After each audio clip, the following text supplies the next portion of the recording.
Hi, everybody. Okay, so I have to go vote. So I'm doing a little experiment, a technical experiment, but and the dogs are going crazy, and time is running out. I have to go vote. So I'm going to make this very, very quick, but I hope it's going to be really helpful. Oh gosh, I forgot to figure out. Oh, I'll do it anyway.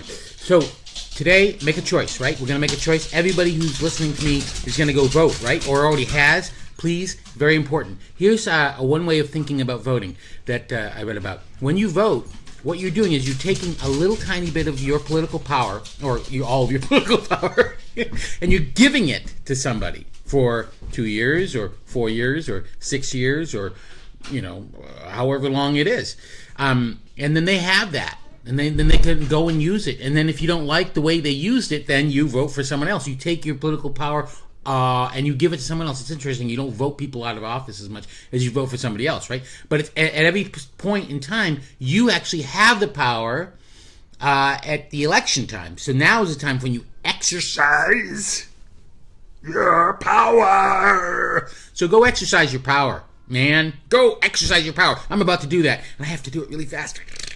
So, so let me go back to my point. The point that I planned on making today. Hi, everybody. So the thing about okay, so I have a client, right? And this client is a very good friend of mine. We're very close. We live in the same house. We actually sleep in the same bed. And she made a commitment to me as her coach that she was going to work out every day. She's going to work out 5 times a week, and she missed the first 2 days. So she had to work out for 5 times.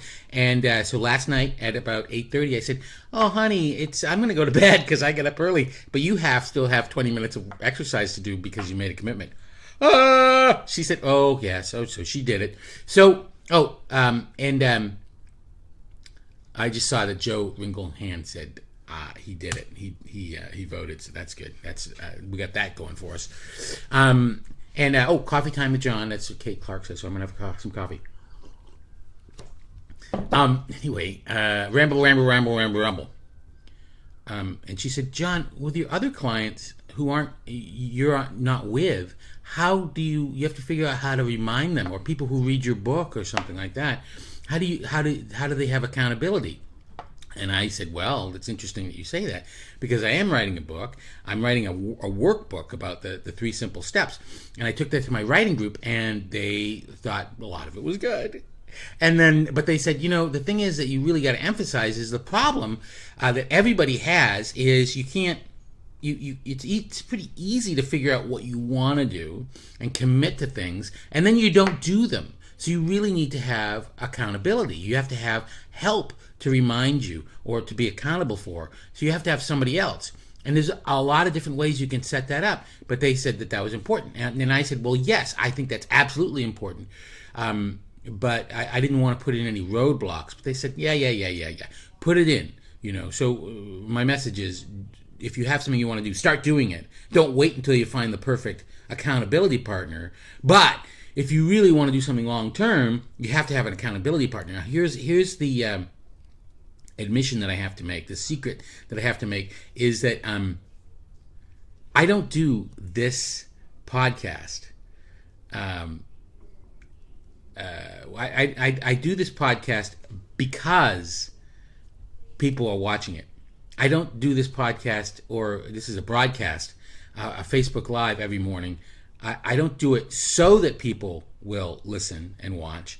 I do it because people are listening and watching.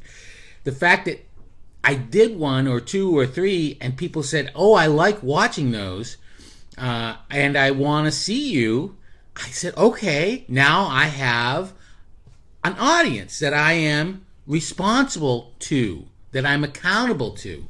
And so that's why I do it, because you're watching. And because I do it, I think about it every day and try and come up with something that's valuable to say. Now, luckily for you and me, I've got all sorts of valuable things in my head.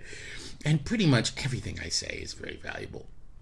But no, I appreciate that, and that's my accountability group is thinking about an actual audience that I have. So I recently I wrote this long blog post that I haven't posted yet on the 3 simple steps, and I wrote it a long time ago, like weeks ago, to go vote. So I'm going to go quickly through this. So I broke it up into different groups. There's cooperative structures, right? So what you want to do is pick one that works for you. So cooperative structures basically people who are working with you. So the easiest one to think about is you have an action buddy. Now, I use the word action buddy because Action Buddy was the name of my favorite band back in the early 90s in the grunge scene in Seattle. They were a rap heavy metal band. Awesome, just awesome. They were great. I mean, Nirvana, Mudhoney, they were good too. And the Pixies. I knew all those guys back when I was young. But I didn't know Action Buddy, but I saw them a couple times. I loved them. Also, Girl Trouble was a great band, but Action Buddy. So get an Action Buddy. Decide to do something and get a friend and say, all right, this is what I'm going to do. And then they hold you accountable, and then you report to them. And then the other thing is that they could be doing the same thing or a similar thing, and that's really ideal. I mean, that's a great way to reach your fitness goals, to have a person to go to the gym with or have a person to talk about your food with or whatever you want to do. But it's also great for anything. And if you want to start a business, it's great to have a co-founder that you're working with or anything like that. Another way of getting a cooperative group is a team. Get a team, and that's a little bit more complicated because you want to get more people, but it might be more powerful. And I'm trying to figure out ways to organize that so that it's easier for people to create accountability teams. Another different way, instead of cooperative, is you have competitive. So, like a bet, like there's a Game On diet, which I've done, and it really works. It's great. It's really a lot of fun. Or you can do what I've done, which is or I haven't done this, but I had a bet to lose weight in college with somebody, and I won, and they never paid up, but I won because I lost weight. Another thing you can do is, and I've done this very successfully, is you set up or you sign up for a competition or a like a race. My goal is not to win these races, but that's how I started doing triathlons. That's how I started to actually get to run a 5K. I didn't run a 5K because I just decided I'm going to run a 5K every day. I'm going to run a 5K. No, I signed up for a 5K and I said I'm going to run the entire way. I don't have to. I can stop, but I'm going to run the entire way. If I want to run the entire way on this date, then I have to work backwards and figure out, every day. But I was accountable to myself, and I knew I was going to be there with a lot of people. Same thing. Oh, Jeff Stark wants to start a business with me. All right, you're on. I'm gonna meet you in Bali. Okay, so that's another competitive structure. Let me see. I have and there's bets and competitions, performances, and then there's hierarchical structures. Basically, there's somebody in charge, and so you can hire a professional trainer or coach or a doctor that you're accountable to. Or you can get a mentor or a sponsor for free, or you can go to a class. That's sort of the group version of it, where you want to learn something, so you sign up for a class. So that's hierarchical, and that works really well too. And you want to kind of figure out what works for you best, like what's the best structure for you and what's available to you. It's really important to do what's available to you. And then finally, there's the one that I use in this case, which is an audience. Now, it's really wonderful to have an audience, and I love you all. And the fact that I have this audience makes me actually do this. It is also, I had a commitment to finish up my book by the end of the week, and I made yesterday, and I am accountable to all of you for that. Okay, great. Now I'm going to do my little trivia question, and then I have to go vote. So the trivia question answer from last week, the sports one, was Deion Sanders. Deion Sanders is the only person to have played in a World Series and a Super Bowl, and he won 2 Super Bowls. The guy has 2 Super Bowl rings, and he also was an assistant coach in the WNBA. I mean, the guy's amazing, unbelievable, and very, very humble. No, I'm just kidding. What? Do 2 Super Bowl rings make a sling ring? Do So Shelly has this question. If you have 2 Super Bowl rings, does that make a sling ring? If you don't know what a sling ring is, go see. Do not walk. Run to go see Doctor Strange. Okay, so here's my trivia question for today. It just comes right out of my head.